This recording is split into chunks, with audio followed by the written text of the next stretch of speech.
আমি আপনাদেরকে বাংলাদেশের একটা ইতিহাস, বাংলাদেশের কিছু প্রেক্ষাপট তুলে ধরতে চাই। 1952 সালে ভাষা আন্দোলন হয়েছে। সেই ভাষা আন্দোলন করতে করতে লাশ একের পরে এক পড়তেছে, আন্দোলন সফল হয় না।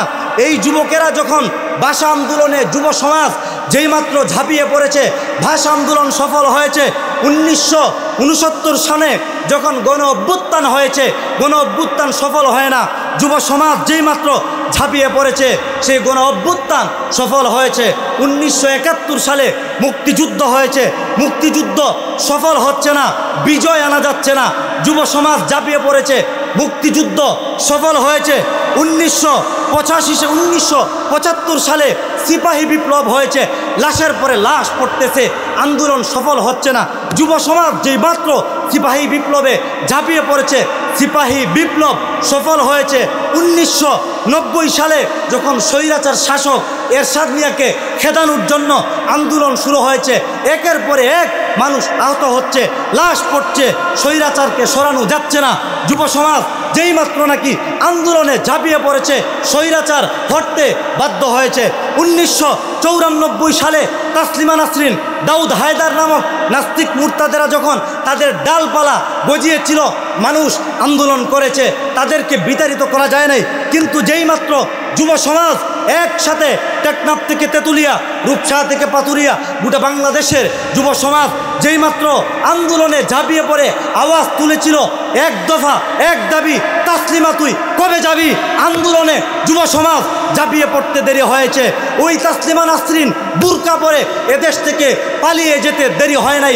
শুধু তাই না, 2001 সালে ফতুয়া বিরোধী আন্দোলন যখন হয়েছে, আন্দোলন সফল করা যাচ্ছে না, যেই মাত্র যুব সমাজ ঝাঁপিয়ে পড়েছে, আন্দোলন সফল হয়েছে। 2024 সালে যখন নাকি আমরা মনে করেছিলাম এই স্বৈরাচার সরকারকে খেদানোর মতো ক্ষমতা পৃথিবীর কোনো শক্তির নাই, আমরা যখন মনে করেছিলাম এই স্বৈরাচারকে কোনোভাবেই ঠেকানো যাবে না, গণ আন্দোলন, স্বৈরাচার বিরোধী গণ অভ্যুত্থান যখন শুরু হয়েছে, আন্দোলন সফল হচ্ছিল না, যেই মাত্র 4ই আগস্ট আমার যুব সমাজ আন্দোলনে নেমে ঘোষণা দিয়েছে আগামীকাল ঢাকা টু লং মার্চ হবে।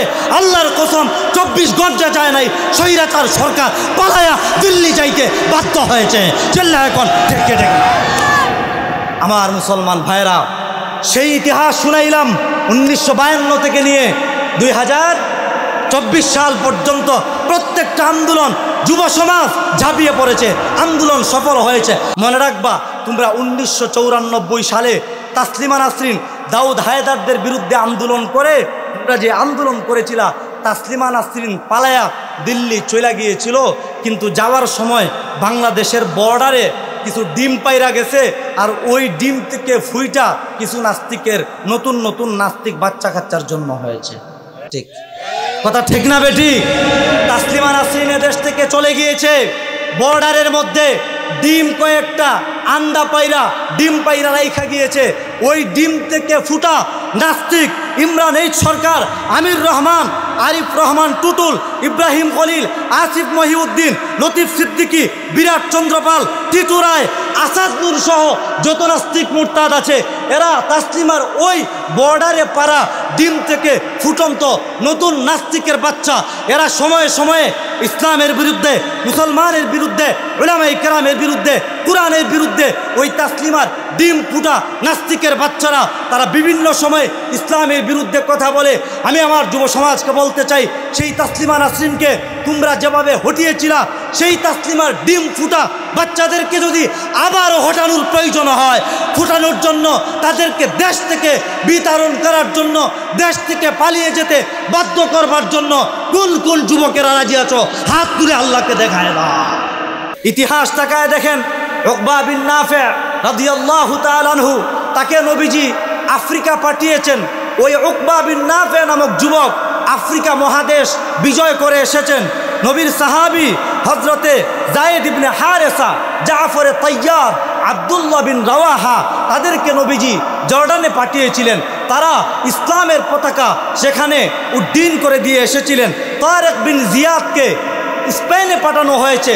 ওই তারেক বিন জিয়াদ নামক যুবক ওই স্পেনে কালেমার পতাকা উড্ডীন করে দিয়ে আসছিলেন।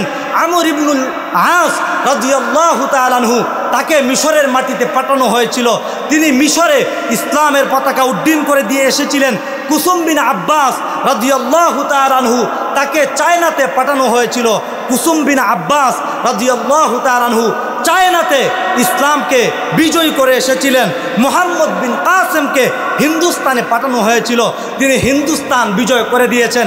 শুধু তাই না, পৃথিবীর ইতিহাস থেকে শুরু করে আজও পর্যন্ত প্রত্যেকটা যুগে যুগে দিন ইসলামের জন্য যুব সমাজ যেই পরিমাণ অবদান রেখেছে, অন্য কোনো শ্রেণীর মানুষ সেই পরিমাণ অবদান রাখতে পারে নাই। চিল্লা এখন ঠিক না?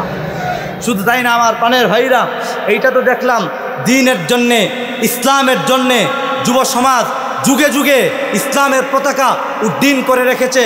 উকবা বিন নাফে, তারেক বিন জিয়াদ, আমর ইবনুল আস, জায়েদ বিন হারেসা, আবদুল্লাহ বিন জাফর, আবদুল্লাহ বিন রাওয়াহা, জাফরে তৈয়ার, কুসুম বিন আব্বাস, ইয়াং সাহাবিরা তাম পৃথিবীর এক একটা দেশ তারা বিজয় করেছেন। শুধু